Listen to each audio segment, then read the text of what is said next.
تعليم الصبيان التوحيد لشيخ الإسلام الإمام المجدد محمد بن عبد الوهاب التميمي النجدي، المتوفى سنة 600 هجرية. بسم الله الرحمن الرحيم. الحمد لله رب العالمين، والصلاة والسلام على سيد المرسلين وعلى آله وأصحابه أجمعين. أما بعد، فهذه رسالة نافعة فيما يجب على الإنسان أن يعلم الصبيان قبل تعليمهم القرآن، حتى يصير مسلما كاملا على فطرة الإسلام وموحدا جيدا على طريقة الإيمان. ورتبته على طريقة سؤال وجواب. إذا قيل لك: من ربك؟ فقل: ربي الله. وما معنى الرب؟ فقل: المالك المعبود. ومعنى الله: ذو الألوهية والعبودية على خلقه أجمعين. فإذا قيل لك: بم تعرف ربك؟ فقل: أعرفه بآياته ومخلوقاته، ومن آياته الليل والنهار والشمس والقمر، ومن مخلوقاته السماوات والأرض وما فيهما. والدليل على ذلك قوله تعالى: إن ربكم الله الذي خلق السماوات والأرض في 6 أيام ثم استوى على العرش يغشي الليل النهار يطلبه حثيثا، إلى قوله: تبارك الله رب العالمين. فإن قيل: لأي شيء خلقك؟ فقل: لعبادته وحده لا شريك له، وطاعته بامتثال ما أمر به وترك ما ينهى عنه، كما قال الله تعالى: وما خلقت الجن والإنس إلا ليعبدون. وكما قال تعالى: واعبدوا الله ولا تشركوا به شيئا، والشرك أعظم ذنب عصي الله به، كما قال تعالى: إنه من يشرك بالله فقد حرم الله عليه الجنة ومأواه النار. والشرك أن يجعل لله ندا يدعوه أو يرجوه أو يخافه أو يتوكل عليه أو يرغب إليه من دون الله، وغير ذلك من أنواع العبادات. فإن العبادة اسم جامع لكل ما يحبه الله ويرضاه من الأقوال والأعمال الباطنة والظاهرة، ومنها الدعاء. وقد قال تعالى: وأن المساجد لله فلا تدعوا مع الله أحدا. والدليل على أن دعوة غير الله كفر، كما قال تعالى: ومن يدع مع الله إلها آخر لا برهان له به فإنما حسابه عند ربه إنه لا يفلح الكافرون. وذلك أن الدعاء من أعظم أنواع العبادات، كما قال تعالى: وقال ربكم ادعوني أستجب لكم إن الذين يستكبرون عن عبادتي سيدخلون جهنم داخرين. وفي السنن عن أنس مرفوعا: الدعاء مخ العبادة. وأول ما فرض الله على عباده الكفر بالطاغوت والإيمان بالله. قال تعالى: ولقد بعثنا في كل أمة رسولا أن اعبدوا الله واجتنبوا الطاغوت. والطاغوت ما عبد من دون الله، أو الشيطان والكهانة ومنجم ومن يحكم بغير ما أنزل الله، وكل متبوع مطاع على غير الحق. قال العلامة ابن القيم رحمه الله تعالى: الطاغوت ما تجاوز به العبد حده من معبود أو متبوع أو مطاع. فإن قيل لك: ما دينك؟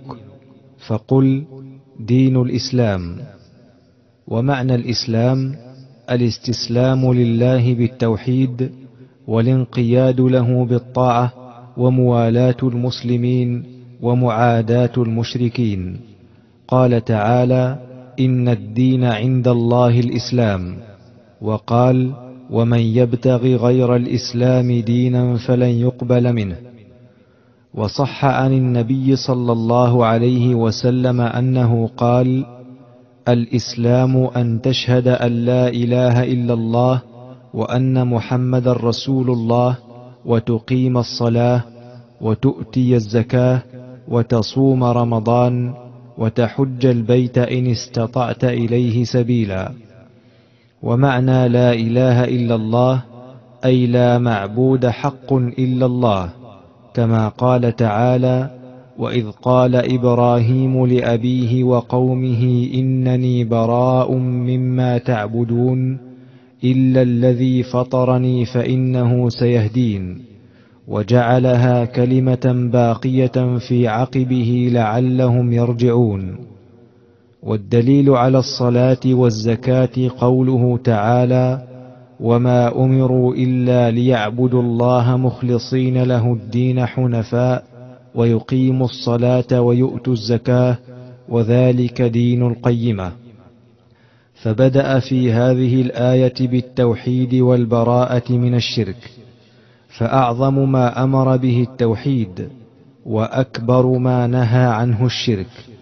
وأمر بإقامة الصلاة وإيتاء الزكاة، وهذا هو معظم الدين، وما بعده من الشرائع تابع له. والدليل على فرض الصيام قوله تعالى: يا أيها الذين آمنوا كتب عليكم الصيام كما كتب على الذين من قبلكم، إلى قوله: شهر رمضان الذي أنزل فيه القرآن هدى للناس وبينات من الهدى والفرقان، فمن شهد منكم الشهر فليصم. والدليل على فرض الحج قوله تعالى: ولله على الناس حج البيت. وأصول الإيمان 6: أن تؤمن بالله وملائكته وكتبه ورسله واليوم الآخر، وبالقدر خيره وشره. وإذا قيل لك: من نبيك؟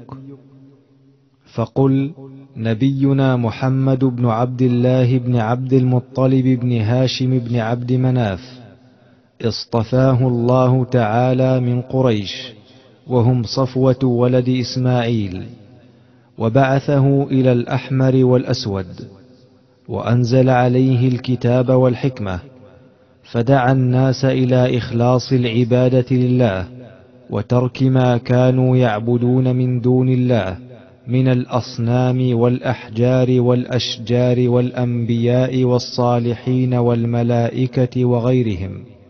فدعا الناس إلى ترك الشرك، وقاتلهم على تركه، وأن يخلصوا لعبادة الله، كما قال تعالى: قل إنما أدعو ربي ولا أشرك به أحدا. وقال تعالى: قل الله أعبد مخلصا له ديني. وقال تعالى: قل إنما أمرت أن أعبد الله ولا أشرك به، إليه أدعو وإليه مآب. وقال تعالى: قل أفغير الله تأمروني أعبد أيها الجاهلون، ولقد أوحي إليك وإلى الذين من قبلك لئن أشركت ليحبطن عملك ولتكونن من الخاسرين، بل الله فاعبد وكن من الشاكرين. ومن أصول الإيمان المنجي من الكفر الإيمان بالبعث والنشر والجزاء والحساب، والجنة والنار حق. قال تعالى: منها خلقناكم وفيها نعيدكم ومنها نخرجكم تارة أخرى. وقال تعالى: وإن تعجب فعجب قولهم أإذا كنا ترابا أإنا لفي خلق جديد، أولئك الذين كفروا بربهم، وأولئك الأغلال في أعناقهم، وأولئك أصحاب النار هم فيها خالدون. وفي الآية دليل على أن من جحد البعث كفر كفرا يوجب الخلود في النار، أعاذنا الله من الكفر وأعمال الكفر. فضمت هذه الآيات بيان ما بعث به النبي صلى الله عليه وسلم من إخلاص العبادة لله والنهي عن عبادة غير الله وقصر العبادة على الله، وهذا دينه الذي دعا الناس إليه وجاهدهم عليه، كما قال تعالى: وقاتلوهم حتى لا تكون فتنة ويكون الدين لله، والفتنة الشرك. وقد بعثه الله تعالى على رأس 40 سنة، فدعا الناس إلى الإخلاص وترك عبادة ما سوى الله نحوا من 10 سنين، ثم عرج به إلى السماء، وفرض عليه الصلوات ال5 من غير واسطة بينه وبين الله تعالى في ذلك، ثم أمر بعد ذلك بالهجرة، فهاجروا إلى المدينة، وأمر بالجهاد، فجاهد في الله حق جهاده نحوا من 10 سنين، حتى دخل الناس في دين الله أفواجا. فلما تمت 63 سنة وأكمل الله تعالى الدين وبلغ البلاغ من إخبار الله تعالى له ما عنده، وبقبضه صلوات الله عليه وسلامه. وأول الرسل نوح عليه السلام، وآخرهم محمد صلى الله عليه وآله وسلم، كما قال الله تعالى: إنا أوحينا إليك كما أوحينا إلى نوح والنبيين من بعده. وقال تعالى: وما محمد إلا رسول، وما كان محمد أبا أحد من رجالكم ولكن رسول الله وخاتم النبيين، وكان الله بكل شيء عليما. وأفضل الرسل نبينا صلى الله عليه وسلم، وأفضل البشر بعد الأنبياء صلى الله عليه وسلم أبو بكر رضي الله عنه، ثم عمر رضي الله عنه، ثم عثمان رضي الله عنه، ثم علي رضي الله عنه، ورضي الله عنهم أجمعين. وخير القرون قرني، ثم الذين يلونهم، ثم الذين يلونهم.